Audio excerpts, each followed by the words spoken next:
Le rôle de la jeunesse face aux enjeux du civisme et de la préservation des édifices publics, c'est le thème de cette conférence débat organisée par l'ONG DICO en collaboration avec l'ambassade de France au Niger. Une conférence débat qui a pour objectif de préparer une jeunesse consciente, capable de faire face à toutes circonstances.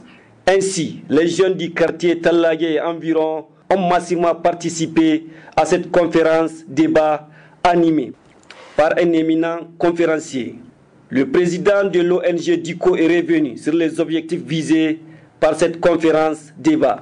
L'ONG DICO, depuis pratiquement le mois d'avril, a initié un projet qui s'intitulait Observatoire sociopolitique de la société civile nigérienne.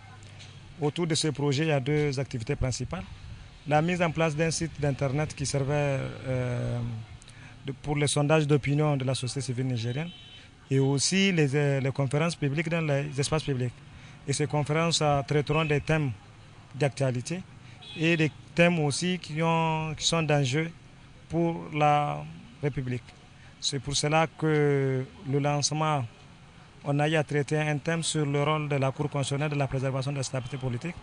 Aujourd'hui, nous sommes au centre de jeunes de Talagué sur le thème rôle de la jeunesse face aux enjeux du civisme et de la préservation des édifices publics. Parce que c'est une question d'intérêt national, la préservation des intérêts des édifices publics et aussi la citoyenneté responsable. C'est quelque chose que la société civile nigérienne doit prôner pour qu'à l'avenir, la jeunesse nigérienne soit consciente sur la protection des biens publics. Le conférencier a salué cette belle initiative de l'ONG DICO.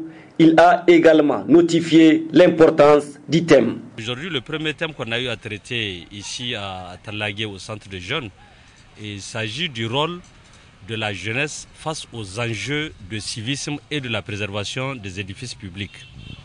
Et vous voyez, ma foi, le thème a été bien choisi et bien cadré compte tenu de certains actes que nous avons connus ces dernières années.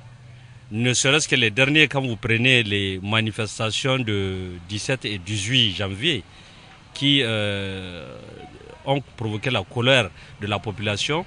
Et ceux qui ont été sur le terrain, c'était des jeunes.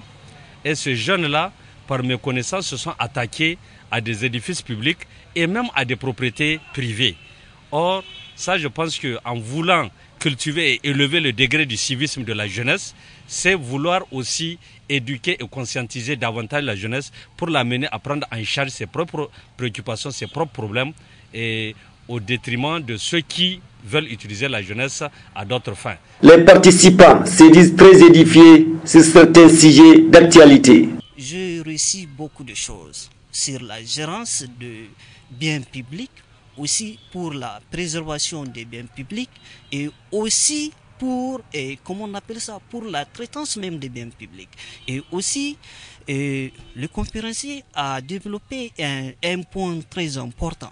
Est-ce que vous voyez la prise de conscience de la jeunesse et aussi l'éducation? Est-ce que vous voyez?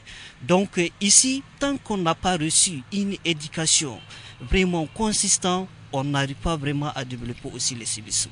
Les séries de conférences débats, dont 21 seront organisées par l'ONG DICO, s'inscrivent dans le cadre du projet mise en place d'un observatoire sociopolitique et sondage d'opinion de la société civile nigérienne afin d'amener la jeunesse nigérienne à bannir certains comportements pour une bonne gouvernance démocratique au Niger.